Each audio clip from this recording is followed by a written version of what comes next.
Our motion is Islam is a religion of peace. You have heard the opening statement in support of this motion. Now to speak first against the motion that Islam is a religion of peace, I'd like to introduce Ayaan Hirsi Ali, a very, very well-known dissident, born in Somalia, fled to the Netherlands where she was a member of the parliament, the Dutch parliament. Now she's in the United States, once again on a case of asylum because, Ayaan? Well, because I had to live with, basically, I was afraid for my life. Ladies and gentlemen. In the 21st century, in a free country. Ladies and gentlemen, Ayaan Hirsi Ali.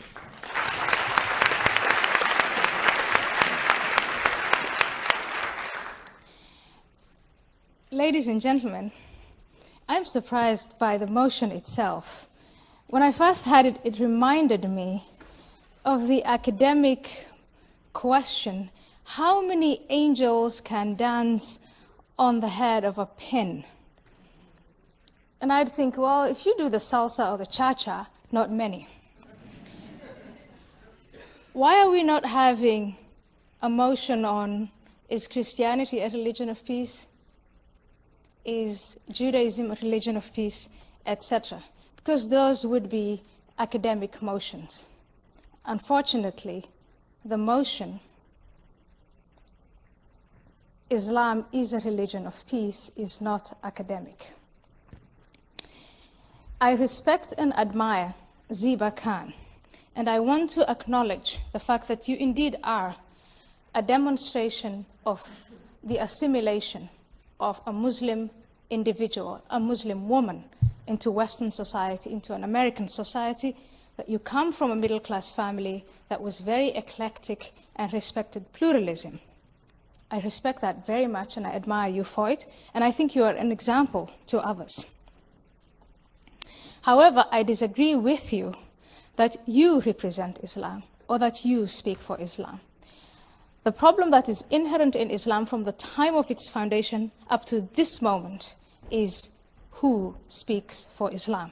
And I'll get to that later on.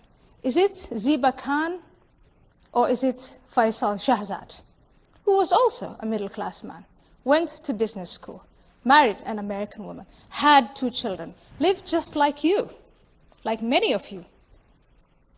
And yet he made a different choice based on a combination of piety and politics. And that's what Islam is. And before I go on, let me define the key terms of the motion. First, religion. The most common definition of religion you will find is the universal quest of humans in search of the sacred or the holy. That search is expressed intellectually, it's expressed in practice, it is expressed in fellowship. And you look at a religion like Islam, on an intellectual level, it was expressed by the founder of Islam as a demolition of all other gods. Polytheism had to end, and all humanity had to be united under one God. From those of you who are familiar with history, and I think a crowd like this is, you know that no monotheistic religion can be a religion of peace. No monotheistic religion is a religion of peace. And definitely not Islam. Monotheistic religions know periods, lengthy periods of peace, but they also know lengthy periods of war. In terms of practice, yes, in Islam, you practice charity, you go to Hajj, you pray, all of that. But in terms of practice, there's also the expression, there's the concept of jihad. And I find it a pity that Ziba Khan did not mention that concept, which is central to Islam's conquests and Islam's success. The founder of Islam, Muhammad, in his lifetime, conducted 65 campaigns of war that were all successful. And that militaristic history of Islam is well documented. Just go Google it. And if you don't find it on Google, go to all those former empires that were conquered. The combination of a history of empire of conquest also leaves a legacy behind, and that legacy is the thrusting together of people of different ethnicities, languages, etc. So even if that empire declines, the likelihood of conflict, of war, is probable, it's high, especially where there is a fault line. That's where Samuel Huntington had a point. That history of militarism, combined with the legacy of empire, those 2 points alone belie the motion tonight that Islam is a religion of peace. But that's not all. When empires decline, those who are defeated, and the Muslim empire declined, those who are defeated sometimes find themselves in a state of victimhood. That state of victimhood is exploited by the leadership or those self-appointed leaders of Islam. And what do you see? You see a number of people, and I concede it's a minority, who believe that Islam is under siege. A mentality of victimhood tells those who are conquered, who are vanquished, that the problem was caused by external powers, not by us, and that systematic denial within Islam after the 19th century to blame only outsiders exempt Islam from blame, from the explanation, what went wrong. Yes, it was external. Yes, Muslims were humiliated. Yes, they were conquered. Yes, they were colonized. But how much was also because of the flaws of Islam? And that takes me to the point of absolutism. When the West went into its scientific revolution, why wasn't it Muslims? Muslims were the first scientists, arithmetic, logic, etc. They were great. Why didn't they get into that scientific revolution? Why were they left behind? Was it only because of external factors, or were there internal flaws? That combination of a status of victimhood and the absolutism, the demand that you can never revise or reflect on the Quran, that you can never, never, ever refute what Muhammad said, you can only follow his example. That absolutism, combined with that status of victimhood, is also enlarges the likelihood of conflict. And those two combined, like the other two factors, Ayaan Hirsi, your time is up. Thank you. That belies the motion. I'll keep my last two factors for the time I have remaining. Thank you.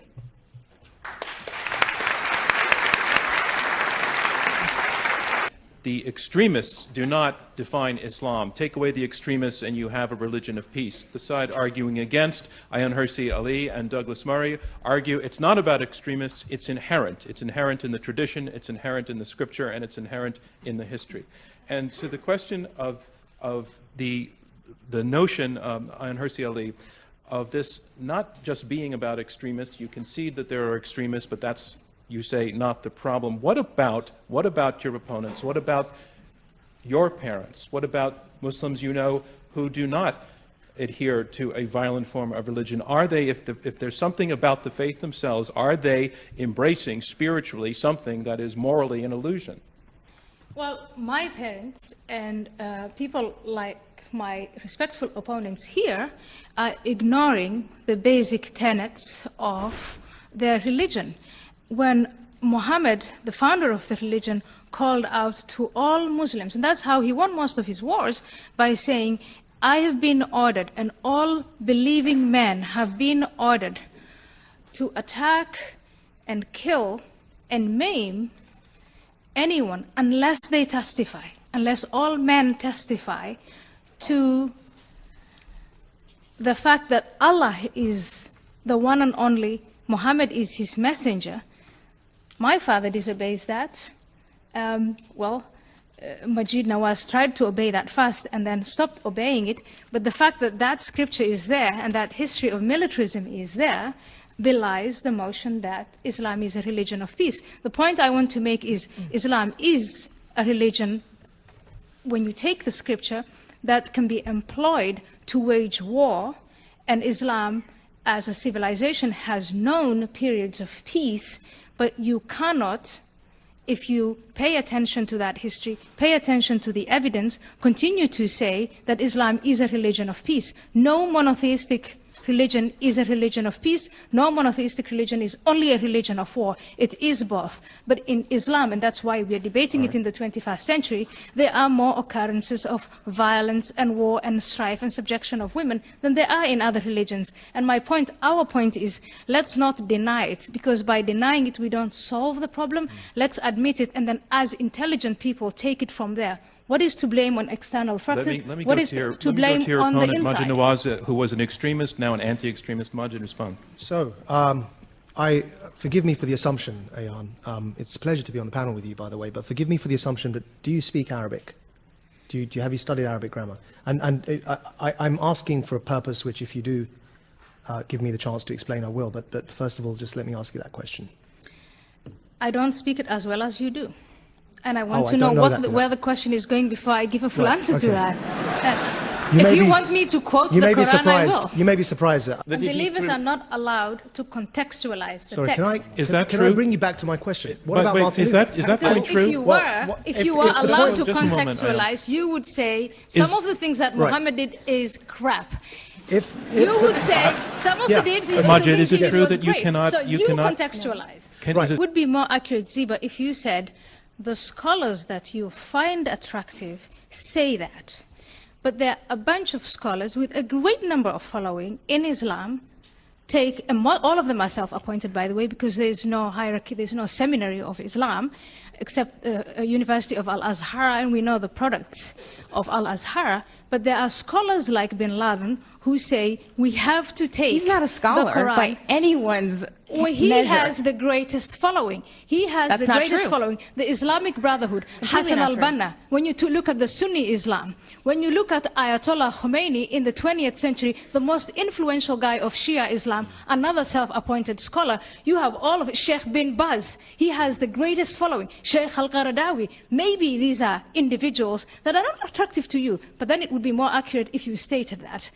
They are attractive to many Muslims, not thousands, but in the millions. And what they say, and that's why they're influential, is they challenge every single Muslim individual. Are you a true Muslim? If you are a true Muslim, you live by what the Quran dictates, you follow the example of the Prophet Muhammad. Their interpretation, and those though. scholars who insist on that are far more influential, far more powerful than you Ayaan, you just soft-spoken, quoted- wonderful, cuddly scholars. Well, Majid, so if you behave peacefully, is it not a religion of peace to you? That is a brilliant question. When you read, you can start by saying Islam is something to a different thing to 1.57 billion people. And from that general point, you can reduce it to what is it that unifies them. And ultimately, you will get to the Quran and the Hadith. The Quran, the Hadith, the Day of Judgment.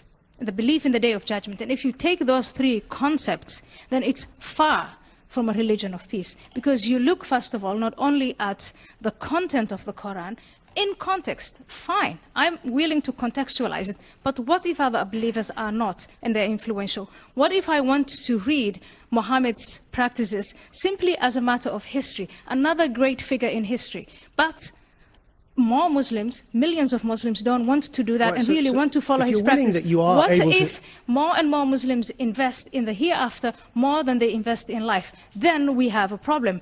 And that's why I ask you to vote against the motion. It cannot be only a religion of peace. Because if it were Douglas- only a religion of peace, if it were perfect, why would we have this debate? Douglas, Why would we given the be long talking about run that reforming Ayaan it? had, can you be... But the thing is, in Islam, there is no pope. There is no centralized authority.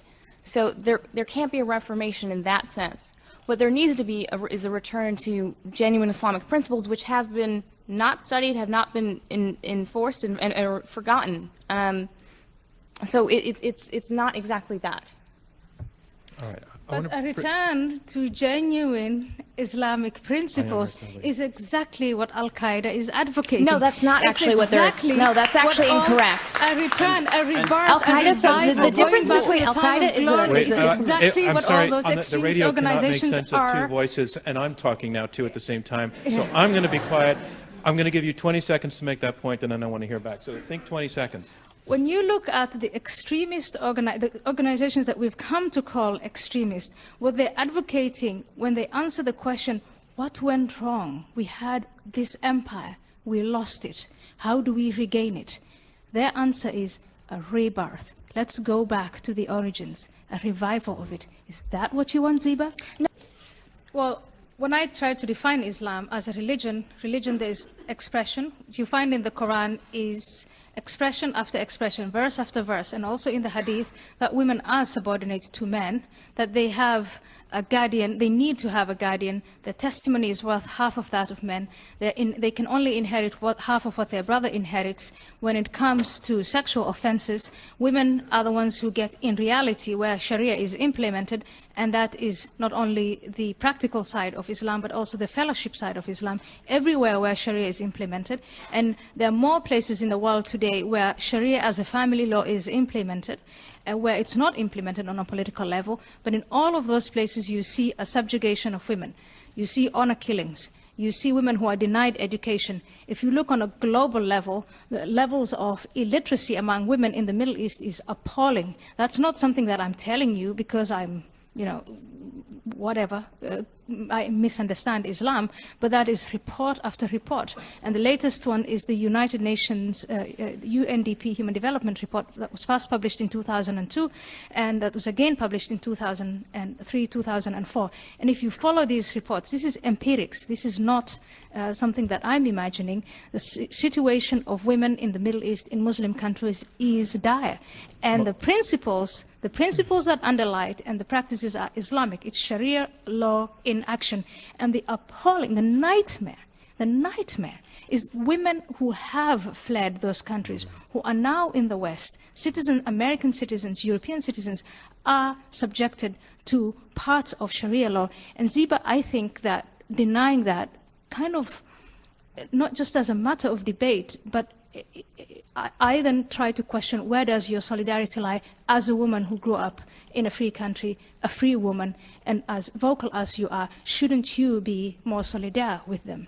Hirsi Ali. Majid, what you're saying is Islamism is invented by the British. Islamism has nothing to do with Islam. External. Those poor Muslims who are seduced with the Quran and the activities of Muhammad, their own culture, their own convictions, their own history, they have, they are only the victims. Ideas inspire, ideas unite, ideas people bring together. And Muhammad succeeded first and foremost in uniting a disparate Bedouin, desert Arab group of people. And they unified and they conquered. And when it worked, it was all Islam. When Muslims were successful, when they conquered lands, it was all great, it was Islam. Now that we're faced with this problem, it's Islamism, and it was created by the British Empire. Well, I just want the other side. I don't think we will ever be able to address this issue if we systematically refuse to acknowledge, and that is what that side of the panel is doing. Ayaan, let me finish it. Yeah. To systematically refuse to acknowledge the flaws of Islam. I grew up as a Muslim. I left Islam. Why did I do it? Because I couldn't hide away from the blemishes. And I believe we can improve that. I can believe we can inspire young Muslims and the youth bulge. There are millions and millions of young Muslim men under the age of 30. That in itself is a source of violence without it being Muslim. We can inspire them if we can only acknowledge that part of the problem is us, not just the British Empire. I'm not saying... we're saying there's a reason. I'm afraid of being killed by apostates. Yes, and many of you who came here tonight came under unusual circumstances. I'm not in government. I'm not a powerful person. I am a citizen. Just a normal, ordinary person. Can you explain what you mean by unusual circumstances? Unusual circumstances, you went through metal detectors to come to a debate in New York. I mean, talk about That's Quakerism. because it takes one person to get through those metal detectors and blow us up. It doesn't mean the majority of people are terrorists. Let me finish. The people that I am protected against, and you as an audience too, the individual who wants to kill me because I'm an apostate of Islam is inspired to do that from the scripture of Islam, the example of the Prophet Muhammad, the clergy that preached to him, and the reward he will get in the hereafter that is promised in the Quran. All of that is Islamic. The sooner you admit that, I'll tell you what he's inspired the sooner by, you admit that, the sooner I can get rid of my bodyguards. He's inspired. I'll tell you what he's inspired by. Yeah? Right. Can you repeat the question that I liked so much? Yes. If Islam is not a religion of peace, is it possible for it to become one? My answer is yes, on condition that, first of all, Islam is not a religion of peace, and I hope that we have demonstrated here tonight that it's not. Can it become a religion of peace? Yes, if a number of conditions are met. But what is it for all of the people who practice it peacefully? But let me complete the what conditions. What is that faith that and they're not only practicing practice it then? peacefully, but That's the part that I'm not finding in your explanation. Why are we having, again, over and over again, first of all, in my view, no monotheistic religion, because there's that divider between we and they, and because when that's unifying, I mean, there are so many factors within every monotheistic religion that make it inherently aggressive. It's not only Islam. But there are a number of factors that in the 21st century combine. Again, there's the history of militarism and the awareness of that. There's the victim status. There's the youth bulge. Let's not forget that. There's the revival of that theology, the revival of the example of the Prophet Muhammad, the investment in the hereafter. And you say a lot of people practice the religion in peace. What we know is that a lot of people are passive and are actually not practicing their faith, are not practicing Islamic who are you scripture. to say who's practicing their faith and who's not? Let me finish. It's not for you to decide. I'm the Muslim. You're not. But let me finish. Let me finish. You are not practicing. You are not practicing. Are you Sheikh? No, but let me say, you are not practicing. Let's hear what she says. Wait a minute. I want to Please, finish. let's hear what her point You is. are not practicing chapter 2 of the Quran, verse 191 and 193. And slay them wherever you find them, and drive them out of places whence they drove you out, for persecution of Muslims is worse than the slaughter of the non-believers. Chapter 2, let there be no compulsion in religion. Yeah. Chapter 2, to each community which is given direction as it follows, all of you compete in the performance of good deeds. Could go on So for a which very long point? time. We have so many verses. So that's not a reliable argument. Let's have one proves person my speak point. at a time, and If you you will come read back. the peaceful, Ayaan, start again, because I was talking. that proves my point. If you read from the Quran and you say it's a religion of no compulsion, and you believe that that verse is practiced by a person like you, you will concede that there are other Muslims who will read the verse that I just quoted and be inspired to engage in acts of violence. And by the way, the verse that you just read, it has a latter part that says, except the unbelievers. Sure, I'm sure every part does, and I can look at the Old Testament. But I wanted to complete the answer to the question. Let's Eva answer this. Women in the Muslim world today, not all of them, but most of them, are denied education. The reasons that are given by those who do the denying are Islamic. They refer to the concept of guardianship. So the guardian has the authority to decide whether he sends a girl to school or not, and for how long she goes to school. The main reason in Muslim countries where girls are sent to school, Muslim communities where girls are sent to school, the main reason for pulling them out at the age of menstruation is the fear, the terror that they might lose their virginity. That modesty, sexual modesty that is demanded of girls, which at first it preceded Islam, it was a tribal Arab culture elevated to religion in Islam, where people find within the Quran that in the hadith, that insistency on her virginity, on her being a virgin on the night of her wedding, that is one of the main reasons that is given. And if sexual emancipation were to occur within the Muslim world, and I want to challenge a guy like Majid Nawaz to take the forefront as a man by saying that you value a partner, a human being, more than her hymen, that would revolutionize Islam completely.